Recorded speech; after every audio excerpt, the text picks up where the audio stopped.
When I was around 8, something in my head changed. Almost overnight, I went from not caring what people thought to being completely obsessed with it. That's when my anxiety really kicked in. I really attached to the identity of being the quiet kid, and it just felt like the safest thing to do. I knew something was off. I knew that I should feel safer giving more than one word responses, and that my heart shouldn't be beating this fast during class registration. Just the anticipation before my name getting called out was insane, and I didn't really know what was going on or how I could fix it. Fast forward to 2024, a few things changed. I complete a counselling skills course. I started studying psychology and mental health a lot more instead of just self improvement type stuff. And that's when things started to work for me. So here is 7 things that I stopped doing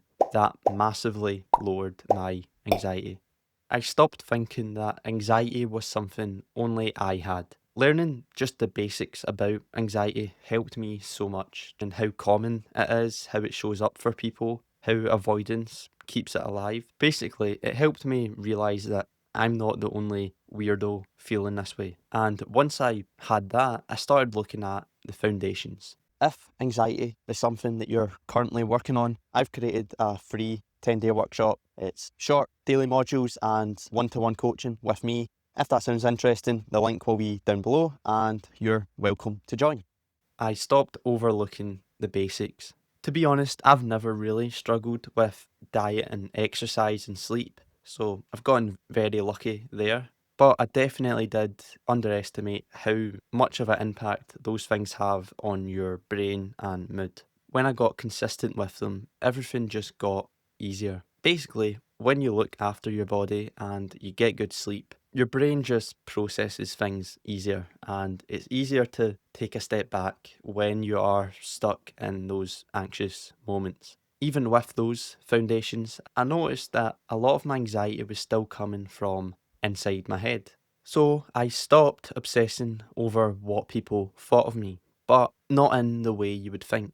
A lot of people say just stop caring about what other people think, and that's alright. But what helped me more was asking, what do I think about myself? Because that's really what drives a lot of our anxiety. And after years of me being hard on myself, I started to build up some self awareness around it. And once I started challenging that negative self talk, especially after social events, it helped so much. So, yeah, just telling myself that I shouldn't care about what others think wasn't helpful for me. It was when I started noticing my own self talk and what I thought of myself that I could start challenging that. And that made things a lot easier, which then gave me the space to focus on things outside of myself. I stopped making my whole life about me. When you're anxious, it feels like a lot of things are centered towards you, your thoughts, your fears, your feelings, and working on improving yourself is great, but it should never be your only focus. For me, when I focused my attention on bigger life goals and relationships and people,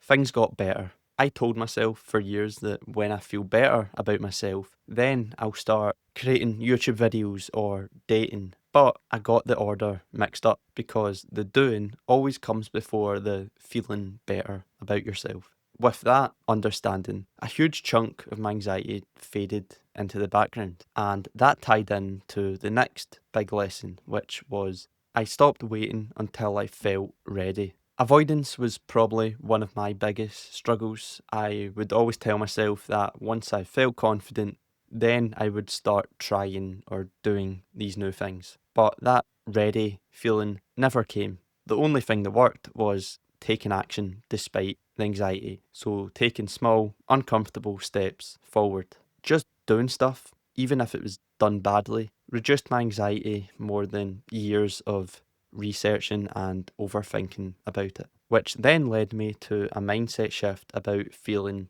uncomfortable. I stopped avoiding uncomfortable feelings. I'm not out here doing scary stuff every day, right? I'm not fearless.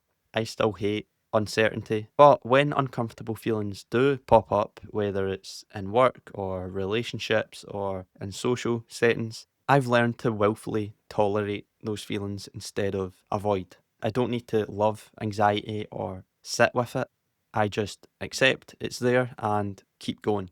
And finally, the last thing that changed my relationship with anxiety, I stopped expecting it to vanish. Even after all this progress and all the stuff I've learned, I still get anxious. My heart still races during situations that are completely safe. I still get very self conscious. My mind still ruminates on certain social situations. But I'm okay with that now. I've learned that I don't need anxiety to disappear. I just need to trust that I can handle it when it pops up. So there we go. There is 7 things that I stopped doing to lower my anxiety. It's not about becoming some anxiety free version of yourself. It's about going out there, doing the things that are important to you, feeling the feelings, and doing all of that without trying to get rid of those feelings.